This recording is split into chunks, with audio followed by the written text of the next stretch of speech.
안녕하세요, 나주겜입니다. 2019년 6월 3일 월요일 이제 6월달 장이 시작을 했습니다. 6월달 장이 시작을 했는데 코스피가 바로 1.28% 이렇게 상승을 해줬고요. 그리고 코스닥 같은 경우도 조금은 상승을 했습니다. 물론 코스피 상승한 거에 비해서는 조금밖에 상승을 안 했죠. 하지만 코스피가 계속 상승한다라고 가정을 했을 때 코스닥은 따라서 올라올 것이다 라고 예상을 하고 보시면 좋을 것 같습니다. 코스피, 코스닥 같은 경우 오르긴 했지만 이제 오른 종목이랑 내린 종목이랑 비슷하게 이런 지금 상태로다가 보여지고 있는데, 이게 왜 그런 거냐면 제가 말씀드렸듯이 대차 물량이 많았기 때문에 그 물량을 갖다 소화를 해내고 가야 된다 라고 했기 때문에 오른다고 해도 오늘 생각보다 많이 오른 거예요. 그리고 비차익 순매수 같은 경우는 최근에 보지 못했던 수치죠. 5,465억 이라는 비차익 순매수가 크게 들어오면서 현물의 외국인 같은 경우도 2,939억, 그리고 연기금 같은 경우도 2,391억 이렇게 들어왔죠. 기관이 전체적으로 해서 마이너스다 라고 생각을 하실 수는 있지만, 사실상 금융투자 같은 경우는 차익 거래를 위주로 하는 제가 매수의 주체라고 말씀을 드렸었기 때문에 요거는 기관이 팔았다고 생각을 하시지는 않으셔도 된다라고 말씀을 드렸어요. 기관 같은 경우가 샀다라고 하면 항상 말씀드렸지만 연기금과 외국인이 이렇게 같이 사들이고 세트로다가 사들이면 주가는 올라간다라고 말씀드렸는데 역시나 올라갔죠. 그리고 개인들 같은 경우가 아직 주가가 전부 회복이 되지 않았는데도 이렇게 많은 양을 갖다가 매도를 해주면서 이제 우리는 오를 수 있는 가능성에 열어뒀다 이렇게 생각하시면 됩니다. 하지만 생각보다 많이 올랐기 때문에 조정은 하고 가야 된다. 그리고 횡보도 필요하다. 외국장이 떨어지고 있는데 우리 장만 오르냐? 우리는 대차를 갖다가 금요일날 확인해 보신 분은 아시겠지만 상환을 했죠. 그리고 야간지수 같은 경우도 지금은 마이너스 0.0인데 우리 같은 경우는 살짝 플러스를 시작을 했었어요. 그리고 외국장이 떨어지긴 했지만, 자, 그거는 대차를 상환하려고 하는 외국인이나 기관의 입장에서 봤을 때는 주가가 더 내리면 상환하기 좋죠. 그래서 야간 지수가 플러스였음에도 불구하고 오늘 약간 개파락에서 시작을 했죠. 개파락에서 시작을 하면 또 상환할 수 있잖아요. 또 상환할 수 있기 때문에 상당히 유리하죠. 그리고 외국장은 왜 떨어지는데 우리 장만 올라가냐? 우리가 먼저 올라갈 수 있어요. 왜? 외국장 올라갈 때 우리는 안 올라갔거든요. 외국장이 떨어진다라고 하더라도 우리는 이미 다 내려와 있다가 조금 올라갈 수가 있기 때문에 반대로 이제 외국장이 반대로 올라오는 경우도 발생을 할 수 있다. 이거는 뭐 주식시장에서는 언제나 있는 일이기 때문에 주가가 이제 해외 증시가 전부 올라간다고 해서 국내 증시가 같이 따라 올라가진 않아요. 물론 조금씩은 올라가죠. 하지만 그 폭을 못 따라가는 것처럼 내려갈 때 외국장 올라가고 있는데 우리는 미리 내렸잖아요. 미리 내리고 어느 정도 조정을 해오고, 그리고 악재란 악재들이 이제 다 터졌죠. 이제 뭐 더 이상 나올 악재가 있나요? 더 이상 나올 악재는 없고, 이제 나올 얘기들이 뭐가 있냐면 금리 인하 안 하냐, 이제 그 얘기가 나오겠죠. 금리 인하 안 하냐라고 나오면서 미국에서도 금리 인하를 할 수도 있고요. 그리고 이제 국내 한국은행조차도 금리 인하 얘기가 아직은 뭐 확실하진 않지만 소수적인 발언이 나왔다라고 하네요. 나왔다라고 하기 때문에 금리 인하가 된다는 건 주가에 상당히 긍정적인 요소로다가 이제 미칠 수 있다라고 보시면 좋을 것 같습니다. 그리고 역시나 원달러 환율 같은 경우가 떨어졌죠. 좀 많이 떨어졌죠. 오늘은 1182원까지 떨어졌기 때문에 우리 주가에는 상당히 긍정적이다 라고 보시면 좋을 것 같아요. 근데 반대로 이제 또 안전자산인 금은 또 올라왔어요. 이렇게 한동안 주목받지 못하던 금이, 그러니까 안전자산이 지금 이동하는 경향을 또 보이기 때문에 주가가 바로 올라간다 라고 생각하기에는 조금 애매한 경우가 있습니다. 물론 금도 내려가고 달러도 내려가고 주가가 오르면 가장 좋은 시나리오가 되겠지만, 지금 안전자산이 그 달러에서 금으로 살짝 이동을 했다. 그렇기 때문에 주가가 막 빠르게 가파르게 올라가진 않을 것이다라는 것을 어느 정도는 예상할 수 있습니다. 그리고 외국인 같은 경우가 그 달러 선물을 갖다 오늘 많이 팔았죠. 근데 그걸 누가 받아요? 이제 누가 받냐면은 개인이 받는다라는 거죠. 희한하죠. 개인들은 물론 아닌 개인들도 있습니다. 하지만 전체적인 개인을 말씀을 드리는 거예요. 그리고 코스닥 같은 경우는 역시나 못 올라갔죠. 보면은 코스닥 같은 경우는 작은 금액 갖고 움직임에도 불구하고 개인들이 이렇게 매수를 들어오기 시작을 하면 안 오른다. 안 오르고 그냥 쉽게 말하면 눈치만 보는 거예요. 하지만 내일 돼서 요거 바뀌면서 요거 마이너스 많이 나오고 그 다음에 여기는 조금만 플러스가 들어와도 주가는 바로 반등해서 올라갈 수 있다 라고 생각하시면 보시면 좋을 것 같습니다. 시장 종합은 이 정도만 하고요. 그리고 금요일날 대차를 제가 확인을 안 했었죠. 금요일날 이제 대차를 다 확인하실 거라고 생각을 해요. 이제 제 방송 보시는 분들 같은 경우는 대차를 보면 아 그래도 우리 증시가 올라갈 수 있는 가능성을 열어뒀다 라고 해서 여기서 말씀을 드렸었죠. 올라갈 수 있는 가능성을 열어뒀고 그 다음날 이렇게 살짝 플러스가 되긴 했지만 이 금액보다는 작았기 때문에 다시 대차 상환을 한다라고 하면 주가는 올라갈 수 있다라고 말씀드렸어요. 뉴스나 기사를 보기 전에 이거부터 보세요. 공매도로 찍어 누르기 위한 건지 아니면은 일단 빚을 갚고 있는지, 빚을 갚기 시작하면 분위기가 흐름상 빚을 갚는 분위기로 흘러간다 라고 하면은 올라간다니까요. 뭐 찍어 눌러야 수익이 나든가 뭐 내리든 오르든 수익이 난다니까요. 외국인이나 기관 같은 경우는 내려도 오르고 올려도 수익이고 뭐 이렇게 하나 저렇게 하나 수익 날 수 있는 방법은 여러 가지가 있다. 그런데 대차를 갖다 이렇게 갚고 있다라는 얘기는 수익을 내서 갚고선 다른 이제 다음 계획을 짜겠다라는 어느 정도의 흐름이 보이는 거죠. 오늘도 마이너스가 나왔다. 그러면 내일 내려도 좋아요. 내리면 사세요. 대차 감소하고 있는데 내려요. 그러면 사세요. 근데 오늘은 주가가 약간 올랐기 때문에 약간의 플러스일 수는 있다. 하지만 이렇게 상환한 양보다 많은 양의 대차가 플러스로 나오지 않는다라고 하면 주가의 흐름은 하락 쪽으로 바뀌지는 않는다. 하지만 반대로 지금 여기서 이렇게 대차를 상환을 했다가 여기서 갑자기 대차가 늘어난 양이 이거보다 훨씬 많이에요. 예를 들면 2천만 주 이렇게 나왔어요. 아 그럼 주가 하락한다라고 보시면 됩니다. 간단하죠? 어렵지 않죠? 근데 상환한 게 이제 대차를 갖다가 체결한 수량보다 상환한 수량이 더 많다, 이렇게 마이너스가 더 많이 나온다 라고 하면 주가가 떨어지는 거를 겁내실 필요는 없습니다. 주가가 떨어지면서 마이너스가 나오는 건 당연한 일이고, 그리고 여기서 플러스가 나오는 것도 주가가 올랐기 때문에 당연한 일입니다. 하지만 플러스의 양이 이 마이너스의 양보다 크지 않다라고 하면 주가는 조정은 주겠지만 조금씩은 상승할 가능성이 있다 라고 생각하시는 게 좋을 거라는 생각이 듭니다.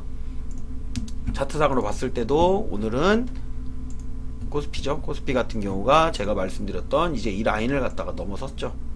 추세 라인을 갖다가 좀 강하게 넘어섰죠. 오늘은 추세 라인을 갖다가 조금 강하게 이만큼을 넘어섰고, 제가 말씀드렸을 때 여기 정도 오면은 한 번쯤 내려올 것이다. 근데 내려올 때 이제 봐야 될 건 뭐냐면 파란색으로다가 음봉이 잡히겠죠.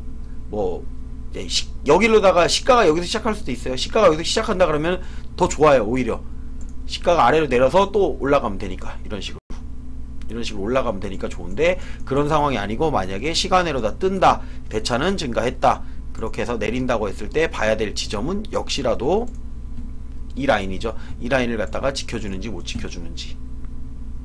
자, 반 정도는 눌러준다고 보시면 돼요. 이렇게 반으로 딱 나눠서 살짝 아래로 더 내려갈 수도 있습니다. 내려갈 수도 있지만 음봉이 나온다고 하더라도 요 라인 안에서 요렇게 머물러 준다 라고 하면 흐름은 나쁘지 않다. 그러면서 대차가 상환이 됐다, 이렇게 내려왔는데 내일 또 확인을 했어요. 대차가 상환이 됐다. 그러면 이 라인은 매수 라인이 되는 겁니다. 반대로 대차가 늘어났다 그러면 여기가 매도 라인이 되는 거겠죠.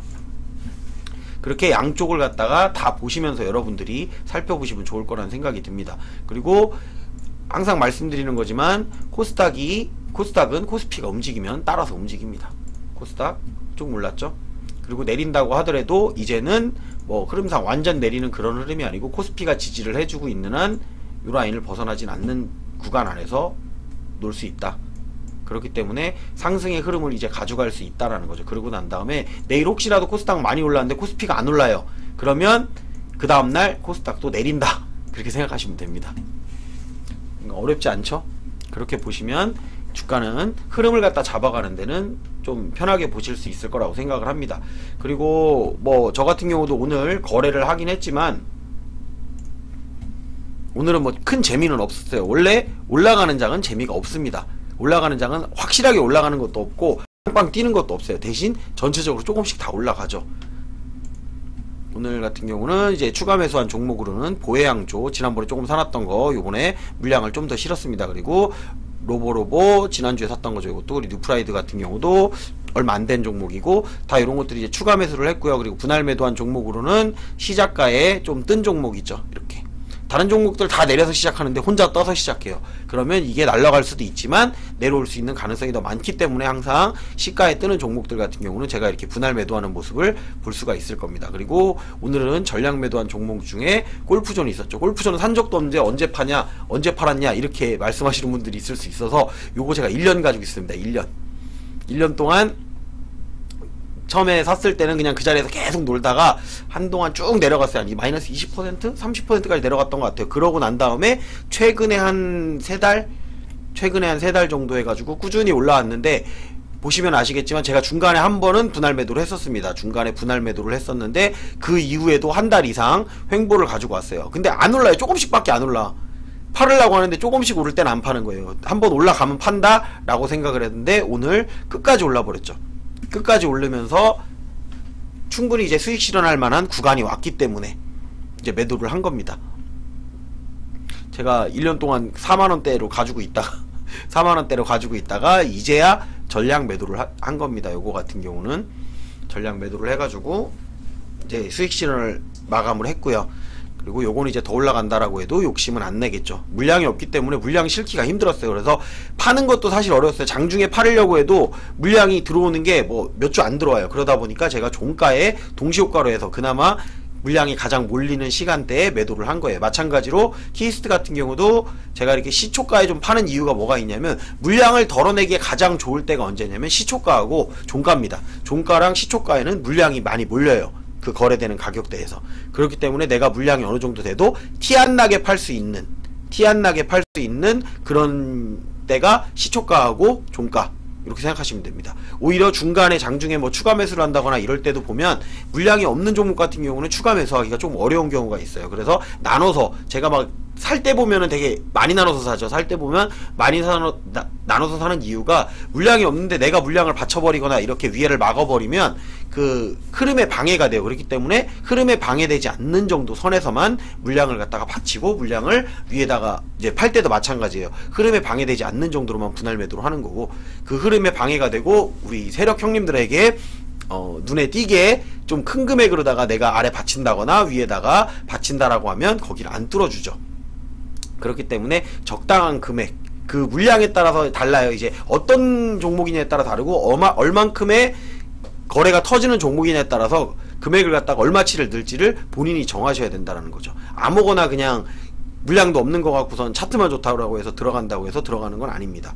그 거래량도 어느 정도는 받쳐줘야 되고, 그렇다고 해서 또 거래량이 엄청나게 많이 뜬 종목 같은 경우에는 그 흔드는 폭을 갖다가 내가 큰 물량을 들어가서 버티기가 어렵기 때문에, 그런 종목 같은 경우도 여러분들이 이제 직접 해보시면서 느끼셔야 돼요. 요거는 뭐 얼마가 적당하다 이렇게 정하는 게 애매해요. 저도 상황에 따라서 바꿉니다. 그날의 거래량에 따라서, 그날의 거래대금에 따라서, 그리고 과거의 경험에 따라서도 금액을 좀 다르게 합니다. 제가 유프라이드 같은 경우는 오늘 추가 매수를 하긴 했지만 이 금액을 갖다가 좀 작게 들어가요. 이런 거는. 그러니까 손해본 적은 없어요. 뉴프라이드를 들어갔다 이상하게 손해는 안 봐요. 손해는 안 보는데 이 종목이 어떻게 움직이는지를 많이 봐왔잖아요. 그동안. 그렇기 때문에 이거 위험한 종목이다라는 걸 알기 때문에 많이는 안 들어간다는 거죠. 그러니까 비중 조절을 그에 따라서도 한다라는 얘기예요. 이 종목은 튈 때 잘 튀더라. 이 종목은 내려갈 때 화끈하게 내려간다더라. 내가 혹시나 팔 기회가 얼마 안 되는데 그 기간 안에 매도를 못했을 때 어떻게 되는지들을 갖다가 경험을 통해서 알기 때문에 이런 거 같은 경우는 많이는 못 들어가요. 저도 무서워요. 예. 왜 어떻게 될지 모르는 거거든요. 마찬가지예요. 오늘 같은 경우도 제가 노란색 자막에다가 뭐 LB세미콘, 마니커, 보양조, SH에너지와 세노텍 이렇게 적기는 했지만, 자, 이걸 올라갈 때 사라고 적어놓은 게 아닙니다. 수급이 들어오는 걸 확인하고 적은 거예요. 제가 수급이 들어오는 걸 확인했지만, LB세미 같은 경우 초반에 들어왔죠. 마니커도 초반에 들어왔죠. 그 초반에 들어온 종목들이 올라가지 못하는 이유는, 주가가 올라갈 때는 급등하는 종목들은 오히려 못 올라가요. 이렇게.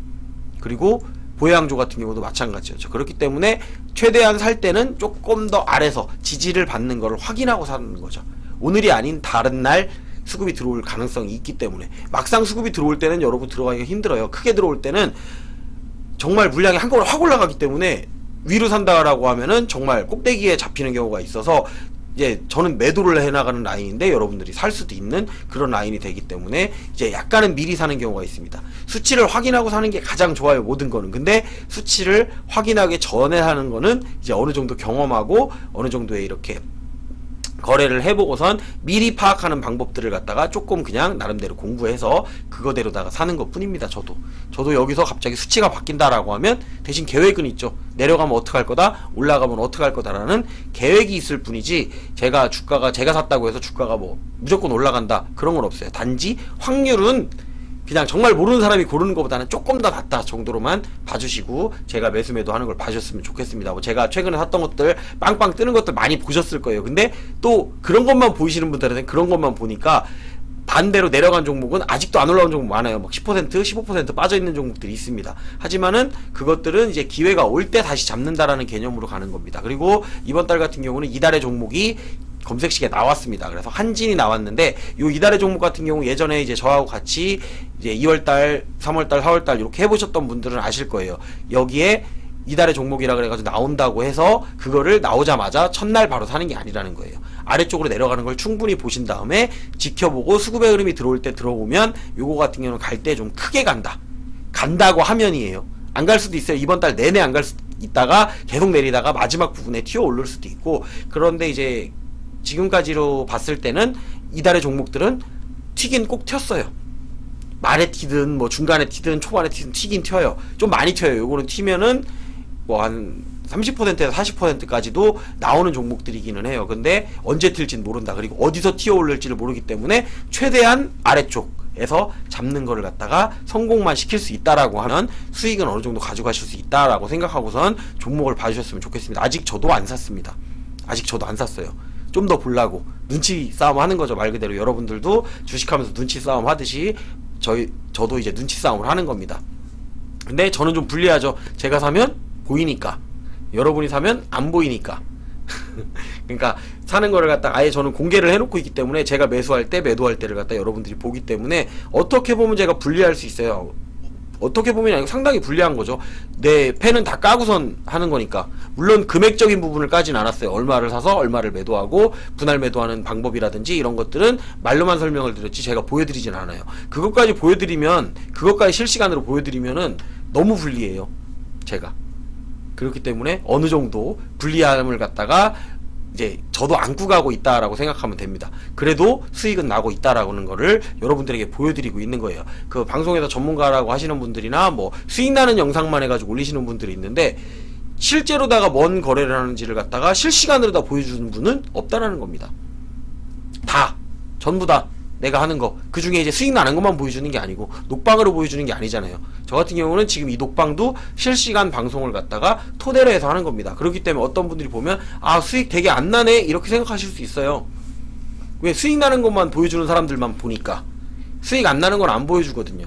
수익 안 나는 거, 손실 나는 거 그대로 보여드리고 하고 있으니까, 여러분들이 보시면서 저한테 얻어갈 것만 얻어가시면 된다라고 생각하시고 보시면 좋을 것 같습니다. 물론 이 주식이 이렇게 어려워요. 해보시면 다 수익 안 납니다. 승률이 아무리 높아도 전부 다 수익 나진 않아요. 뭐 어떤 분들은 뭐 승률이 자기는 뭐 80%다 90%다 그럼 보여달라고 해보세요. 직접 하는 걸 보여주면 승률이 어떻게 90%가 나오고 어떻게 80%가 나는지 보여드리는 게 쉽지 않다라는 겁니다. 승률을 그렇게 높이려면 퍼센트를 작게 가야 돼요. 그리고 크게 베팅을 해야 돼요. 근데 한 번 실수하면 한 방에 무너질 수도 있다라는 거는 여러분들도 알고 보셨으면 좋겠습니다. 어떤 방송을 보더라도 이제 정답은 없기 때문에 여러분들이 보고 판단하는 거는 여러분 몫에 맡기도록 하고, 오늘 방송 또 쓸데없는 얘기 많이 했는데 여기서 마무리하도록 하겠습니다. 유튜브로 시청하시는 분들은 좋아요, 구독, 알림 설정 해주셨으면 좋겠습니다. 오늘도 대차는 꼭 확인해 보시고요.